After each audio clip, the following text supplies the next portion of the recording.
ಸಂಖ್ಯೆಗಳ ಸ್ಥಾನ ಬೆಲೆ ಅನ್ನೋದ್ರ ಬಗ್ಗೆ ತಿಳ್ಕೊಳ್ಳೋಣ. ಉದಾಹರಣೆಯಾಗಿ 4 ಅಂಕಿ ಇರೋ ಸಂಖ್ಯೆ 3982 ತಗೊಳ್ಳೋಣ. 3, 9, 8, 2. ಸೊ 3982. ಇದನ್ನ ನಾವು ಉಚ್ಚಾರಣೆ ಮಾಡಿದ ಹಾಗೆ ಬರೆದ್ರೆ 3000ಗಳು, 9 ನೂರುಗಳು, 8 ಹತ್ತುಗಳು ಮತ್ತು 2 ಒಂದುಗಳು. ಇದನ್ನೇ ನಾವು ಅಂಕೆಗಳ ಮೇಲೆ ಬರೀತೀನಿ. 3000 ಅಂದ್ರೆ T 1000, 900 ಅಂದ್ರೆ 100 H, 8 10 ಅಂದ್ರೆ T 10, 2 ಒಂದುಗಳಿಗೆ O ಬರೀತೀನಿ 1. ಇದನ್ನ ನಾವು ಸ್ಥಾನಗಳ ಬೆಲೆ ಅಂತ ಕರಿತೀವಿ. ಅಂದ್ರೆ 2 1ನೇ ಸ್ಥಾನದಲ್ಲಿದೆ, 8 10ನೇ ಸ್ಥಾನದಲ್ಲಿದೆ, 9 100ನೇ ಸ್ಥಾನದಲ್ಲಿದೆ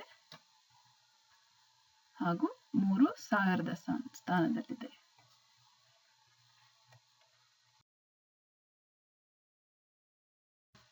ಈಗ ಸಂಖ್ಯೆಗಳನ್ನ ಪದಗಳಲ್ಲಿ ಹೇಗೆ ಬರೆಯೋದು ಅಂತ ತಿಳ್ಕೊಳ್ಳೋಣ. ಮತ್ತೆ ಅದೇ ಉದಾಹರಣೆ 3982, 3982. ಇದಕ್ಕೆ ಸ್ಥಾನಗಳ ಬೆಲೆಯನ್ನು ಬರೆಯೋಣ. 1ನೇ ಸ್ಥಾನದಲ್ಲಿದೆ 2, 8 10ನೇ ಸ್ಥಾನದಲ್ಲಿದೆ, 9 100ನೇ ಸ್ಥಾನದಲ್ಲಿದೆ ಹಾಗೂ 3000ನೇ ಸ್ಥಾನದಲ್ಲಿದೆ. ಈಗ 2 1ನೇ ಸ್ಥಾನದಲ್ಲಿ ಇರೋದ್ರಿಂದ ಇದನ್ನ ನಾನು 2 × 1 ಅಂತ ಬರೀತೀನಿ. ಅಂದ್ರೆ 2 ಆಯ್ತು. 8 10ನೇ ಸ್ಥಾನದಲ್ಲಿರೋದ್ರಿಂದ ಇದನ್ನ ಹೀಗೆ ಬರೀತೀನಿ. 8 × 10 ಎಷ್ಟಾಯ್ತು? 80 ಆಯ್ತು. 9 100ನೇ ಸ್ಥಾನದಲ್ಲಿರೋದ್ರಿಂದ ಇದನ್ನ 9 × 100 ಅಂತ ಬರೀಬಹುದು.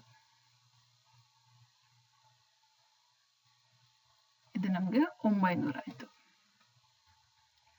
3000ನೇ ಸ್ಥಾನದಲ್ಲಿರೋದ್ರಿಂದ 3 × 1000 ಅಂತ ಬರೀತೀನಿ. 3000 ಆಯ್ತು.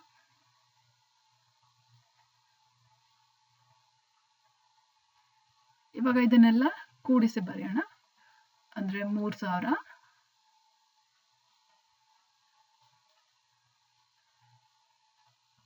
ಪ್ಲಸ್ 900 ಪ್ಲಸ್ 80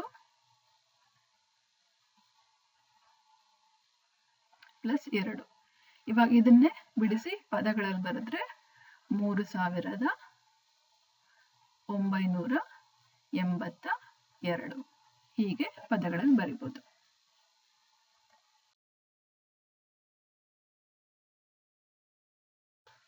ನಮ್ಮ ಭಾರತೀಯ ಪದ್ಧತಿಯಲ್ಲಿ ಸಂಖ್ಯೆಗಳನ್ನ ಯಾವ ರೀತಿ ಬರಿತೀವಿ ಅನ್ನೋದ್ರ ಬಗ್ಗೆ ತಿಳ್ಕೊಳ್ಳೋಣ. ಭಾರತೀಯ ಪದ್ಧತಿಯಲ್ಲಿ ಈ ಸ್ಥಾನ ಬೆಲೆಗಳನ್ನು ಉಪಯೋಗಿಸ್ತೀವಿ. ಮೊದಲನೇದಾಗಿ 1, 10, 100, 1000, 10,000, ಆಮೇಲೆ 1 ಲಕ್ಷ, 10 ಲಕ್ಷ, 1 ಕೋಟಿ ಹೀಗೆ ಬರಿತಾ ಹೋಗ್ಬೋದು. ಈಗ 1 ಕೋಟಿ ತನಕ ತಗೊಳ್ಳೋಣ. ಸೊ 1 ಕೋಟಿನಲ್ಲಿ 1ರ ಹಿಂದೆ 7 ಸೊನ್ನೆಗಳು ಬರಿತೀವಿ.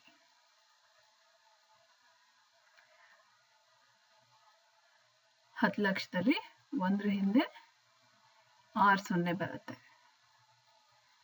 10 ಲಕ್ಷ ಆಯ್ತು. 1 ಲಕ್ಷದಲ್ಲಿ ಹೀಗೆ 1ರ ಹಿಂದೆ 5 ಸೊನ್ನೆಗಳು ಬರುತ್ತೆ.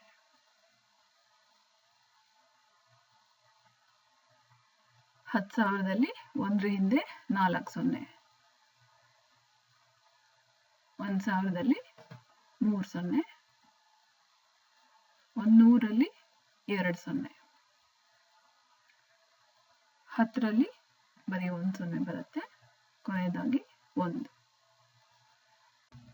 ಅಂಕೆಗಳ ಮಧ್ಯೆ ಅಲ್ಪ ವಿರಾಮ ಅಂದ್ರೆ ಕಾಮಾ ಹೇಗೆ ಪ್ರಯೋಗ ಮಾಡೋದು ಅಂತ ನೋಡೋಣ.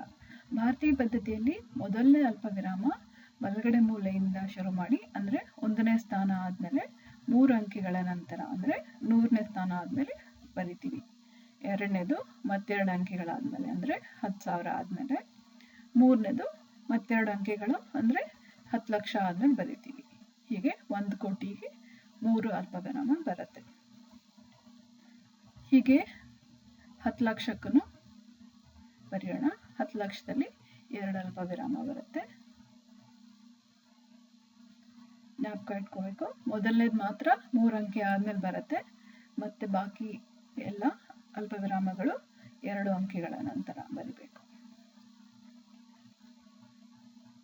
ಹೀಗೆ ನಮ್ಮ ಭಾರತೀಯ ಪದ್ಧತಿಯಲ್ಲಿ ಅಲ್ಪವಿರಾಮವನ್ನು ಪ್ರಯೋಗ ಮಾಡ್ತೀವಿ.